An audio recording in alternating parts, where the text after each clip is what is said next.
having a go at my second Whisper here. I thought I'd get another Halloween spooky video in before it's too late. This is my pumpkin that I did yesterday. I had to go doing a haunted house with a little bat and ghost. Hope you like it. So what I'm going to do is some Halloween DVDs to watch. This isn't a list of what I think's the best or anything, it's just a collection of some DVDs that I've got that I thought I would share with you guys. So here we go. The first one is The Omen.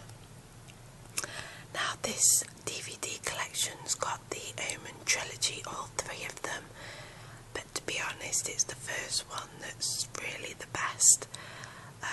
It's quite old now, 70s, and had a lot of superstitions and myths behind it, that lots of bad things happened during the filming because it was messing with the devil and the second coming, whether you believe that or not, but a lot of it went round at the time.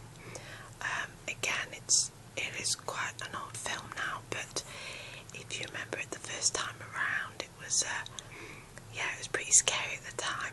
It's mostly, I think, the music that does it for you. Next one is Salem's Lot. Salem's Lot, again, this is actually a film, but it was on the TV, and again it's 70s, based on a Stephen King novel. I've read the novel's really good, and I watched the DVD quite a long time after it came out, and it still managed to make me jump a couple of times.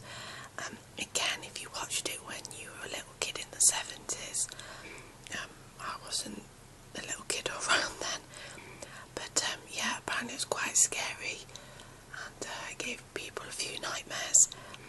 But yeah, if you like the old 70s style horror movies, then definitely that's one to go for.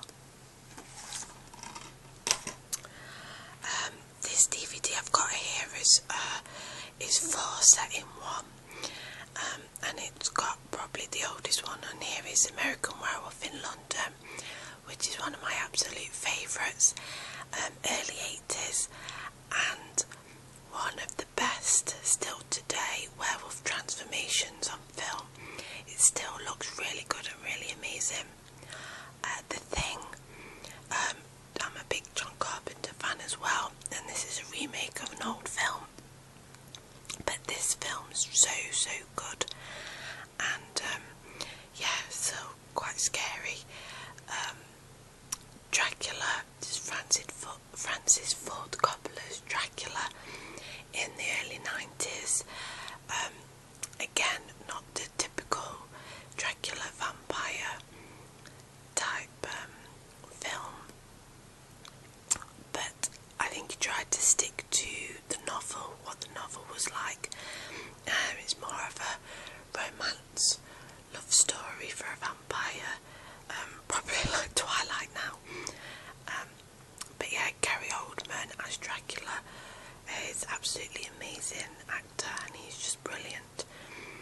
And then the fourth one is Mary Shelley Frankenstein, which I've left this one to the end because probably my least favourite of the lot. Again, Kenneth Branagh stars in it and directed it and tried to do the same as Dracula, keep quite faithful to the original novel. If you like Frankenstein, I'm sure you'll like it. It's a good film. Personally, I didn't really like it. Yay, Ghostbusters! I've got to put this one in here. Again, back in the 80s, at the time, khaki pants scary. Now, not so much, but it's such a huge big film at the time. It was just brilliant, and it's still funny. Bill Murray and Dan Aykroyd are still so funny in it. Yeah, it does look very 80s, but just brilliant film.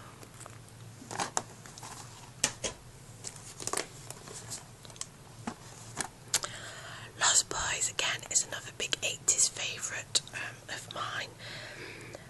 Just brilliant. Kiefer Sutherland as the baddie vampire. Oh, it's just brilliant, and it was only 18 at the time. Actually, all of them on there, they were only about 18 at the time it was filmed. Again, I've got a lot of love for this film. Actually quite funny as well when you watch it now. Kind of like a horror comedy. I think when they originally wanted to make the film, they wanted to do it, and it was a bunch of younger boys, like 11, 12 years old. But luckily they opted for the sexy teenage 80s look. So, and that's Jason Patrick looking gorgeous as always in The Lost Boys. And then Jamie Gertz is the girl for the boys. The Crow. Again, another just brilliant film. I don't really know where to begin with this one. Brandon Lee, amazing. The film is really dark and just really good gothic vibe of this one. Just, I guess it's also really sad when you watch it, because this was the film Brandon Lee was actually killed in, and he obviously plays a guy who's killed and comes back from the dead. So I think that adds to kind of the sadness of it all as well when you see it on the screen. But such a shame and such a great loss, because it was a brilliant film and would have undoubtedly been his breakthrough role that would have got him to become a much bigger star in Hollywood. Blade, a bit more of a horror action, but it's still horror, it still counts because it's vampires. Actually watched this the other night and just forgot how good it was. Wesley Snipes kicks ass, some good fights, some good martial arts in there, good bit of vampires.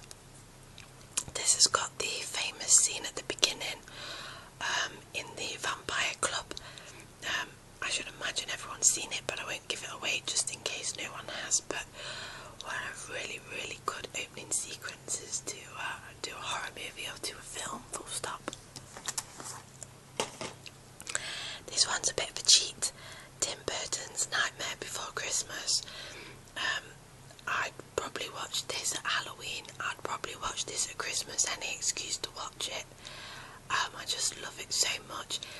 Tim Burton is the master of the dark and the weird and gothic and macabre, and this film, this animation is just brilliant.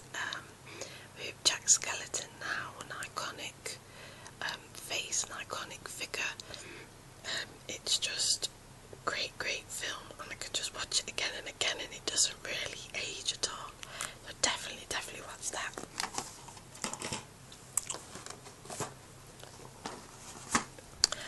Dust Till Dawn. You've got to have a Tarantino movie in there. It's a shame he hasn't really done more horror movies, but again, got to have this one in here. George Clooney, brilliant, playing a badass. Harvey Keitel, brilliant as always. This was actually half done by Quentin Tarantino and half done by Robert Rodriguez, who again is he likes his horrors, done a lot of gory horror, zombie, vampire, anything type film. You'll probably notice the first half of the film is more character driven, which is the Tarantino bit, and then when all hell breaks loose, that's the Robert Rodriguez bit. And I think once you realise that and how the two directors are, then you'll really notice how different the two halves of the film are. But again, what's not to love? Killing, shed loads of vampires, always good for a laugh. The Host. This is a Korean film, not usually world cinema films get widely recognised in the West, but this one did, and another one that we'll come on to in a bit. a monster movie, so again, good Halloween horror type movie. And it is just really good film because it's really entertaining. You get to really see the monster, which usually in those kind of films you only see little bits of the monster and you don't see him right until the end, and then you don't see much of them. But this, you get to see the monster really good right from the start. There's no messing about with this film, and it's got a really great Korean actor. I think he's one of the biggest Korean actors around, plays the lead character, the dad of the little girl, and again, he's just brilliant as well. So if you've not seen this, I would definitely recommend watching it as an alternative Halloween type film, definitely. Devil's Backbone, again, this is directed by the same guy that did Pan's Labyrinth. So again, another big director who's into the macabre and the unusual. This one's a little different because it is more of a ghost story, and again, don't really want to say too much, don't want to give anything away, but this director is really good at creating an atmosphere, good storyline, and like I said, if you've seen Pan's Labyrinth and you're a fan, definitely watch this. Probably the other film he did, The Orphanage as well, which is quite a scary, eerie film. So if you're a fan of Pan's Labyrinth, definitely go for those two. I think this is the last one. Yeah, Let the Right One In. Again, this is a Swedish film that made it big in Hollywood or in Western cinema. It's a vampire film based on two kids. They did a remake in Hollywood called Let Me In, but if you haven't seen that or you haven't seen this one, I definitely recommend getting the Swedish version and watching this first. I mean, it's got subtitles, but subtitled films don't bother me. I really enjoyed them, and it's really different.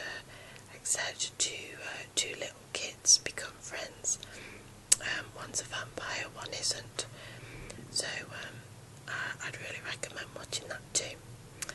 So that's all of the films now. I'm going to go off and maybe make another pumpkin, or maybe watch a scary movie. I'm probably going to be watching Paranormal Activity, which I've seen before, and again scares the wits out of me, but I'm a sucker for punishment, I guess. I've got my cushion ready to hide behind. So have a good Halloween, everyone. Maybe if you like any of those DVDs, you'll watch them and you'll enjoy them. Okay, happy Halloween.